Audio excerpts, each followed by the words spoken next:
حەوای قوربانی بمەزانێت چم حەبەکانی بۆ ئەکڕم کوڕە بۆ تەکڕام. ئەوە مامۆستا قەدریەیە لە شاری کەرکووک، چیرۆکی ژیانی دڵی هەمومانی تاساند. پێشتریش ڤیدۆکانی لە پایتەخت میدیاوە بینەرێکی باشیە بوو. ئەمە وەفای کچە بۆ باوک، ئەمەکی ئافرەتی کوردە بۆ خزمەت و پاراستنی کە سوکار و خێزان بەجددی وەسف ناکرێت.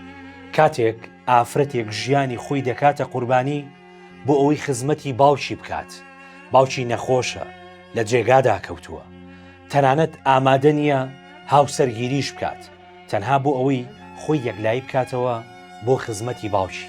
گوێ لە مامۆستا بگرن. شەرت نییە تۆ ئینسان شووی کرد و ماڵ و مناڵ و مێردی هەبێ، هی ئەمە لای خوا خۆشەویستە بی، لای خەڵکش خۆشەویستە بی. من بۆ باوکم کردومە لای خەڵک خۆشەویستم.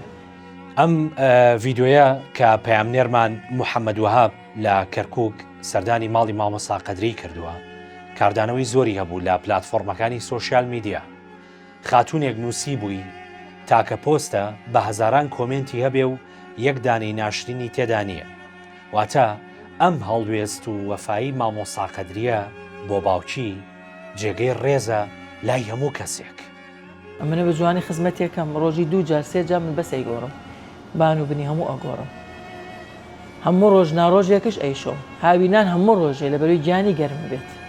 حەزی لە پاکیە لەبەروی خۆی ئەسکەری بۆ تەراشی کردو هەموو ڕۆژێ، ئەوەی لە توانان بێ بۆ یەکەم. جابەڕێزان، سەرسام و پێزانینی ئەو خەڵکە و نووسینی کۆمنتێکی یەکجار زۆر بۆ ئەم بابەتە لە دەستخۆشی و نزای باش و هاندان و پشگیری بۆ مامۆستا قەدریێ تەواو جیاواز بوو.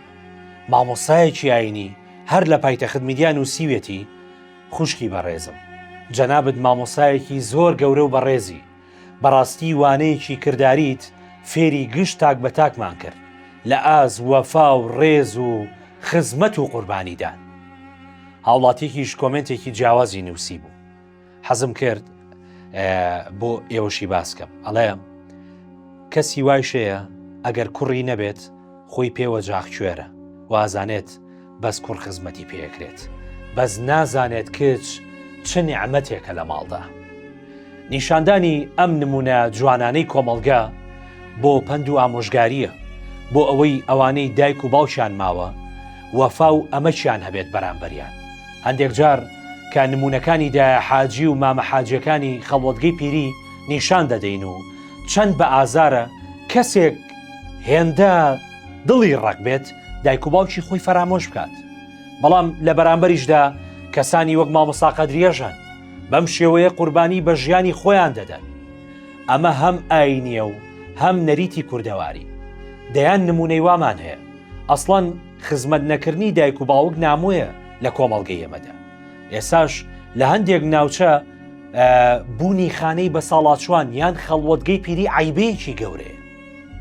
بەرزانەوەی کە ماوە من لە کۆتاییە بڵێم ئافرین بۆ ئەو دایک و باوکەی منداڵەکانیان لەسەر وەفا و خۆشەویستی پەروەردە دەکەن، دەبنە نمونەی جوانی جێی شانازی.